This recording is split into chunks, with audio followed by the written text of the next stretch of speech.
பிரியமானவர்களே, இயேசு கிறிஸ்துவின் நாமத்தில் உங்களுக்கு என் அன்பின் வாழ்த்துக்கள். ஒரு புதிய மாதத்திற்குள்ளே ஆண்டவர் நம்மை கொண்டு வந்திருக்கிறார். இந்த மாதத்தின் முதல் நாளை காண்பது எவ்வளவு பெரிய சந்தோஷம். கடந்த மாதமெல்லாம் ஆண்டவர் அற்புதமாய் பாதுகாத்து நடத்தி வந்ததற்காக கர்த்தருக்கு ஸ்தோத்திரம் என்று நாம் ஆண்டவரை துதிக்க வேண்டும்.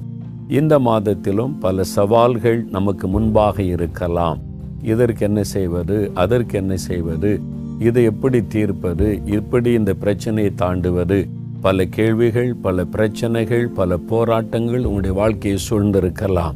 இந்த மாதத்தில் ஆகிலும் நமக்கு ஒரு விடுதலை வேணும், ஜெயம் வேண்டும், ஒரு மாற்றம் வேண்டும் என்று எதிர்பார்ப்போடு இந்த புதிய மாதத்திற்குள்ளே வந்திருக்கலாம். பிரியமானவர்களே, உங்களுக்கென்று உங்களுடைய பிரச்சனை போராட்டத்திற்கு ஒரு முடிவை உண்டாக தேவன் ஒரு அற்புதமான ஒரு வாக்குத்தத்தம் உங்களுக்கு தருகிறார். அது வேத புஸ்தகத்தில் 32 சங்கீதம் 8வது வசனம். உங்களுக்காக நான் வாசிக்கிறேன். நான் உனக்கு போதித்து நீ நடக்க வேண்டிய வழியை உனக்கு காட்டுவேன்.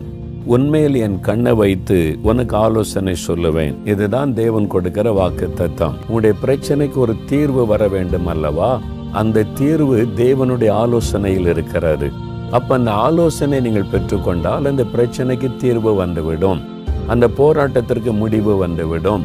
கர்த்தருடைய சரியான ஆலோசனை நம்ம பெற்று நடக்க ஆரம்பித்தாலே நம்முடைய வாழ்க்கையில் அநேக பிரச்சனைகளை சுலபமாய் நாம் மேற்கொண்டு விட முடியும். ஆகவே உங்களுடைய பிரச்சனைக்கு தீர்வு வெறும் ஜெபம் மாத்திரம் போதாது, வெறும் உபவாசம் மாத்திரம் போதாது, வெறும் ஊழியக்காரருடைய ஜெபத்தை சார்ந்திருந்தால் மாத்திரம் போதாது. நீங்கள் தேவனுடைய ஆலோசனையை சார்ந்திருக்கணும், ஆண்டவருடைய ஆலோசனையை பெற்றுக்கொள்ளணும். ஒன்று, வேத புஸ்தகத்தில் ஆண்டவர் ஆலோசனை நமக்கு எழுதி வைத்திருக்கிறார். இன்னொன்று, பரிசுத்த ஆவியானவர் மூலமாய் நமக்கு ஆலோசனை கொடுக்கிறார். ஆண்டவர் கொடுக்கிற சரியான ஆலோசனை பெற்றால் எந்த பிரச்சனைக்கும் நம்ம முடிவை காண முடியும்.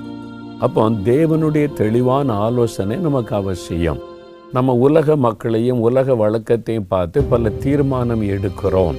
அதனால தவறான காரியத்தில் நம்ம நுழைந்து பிரச்சனை மேலும் மேலும் பெரிதாகி விடுகிறது.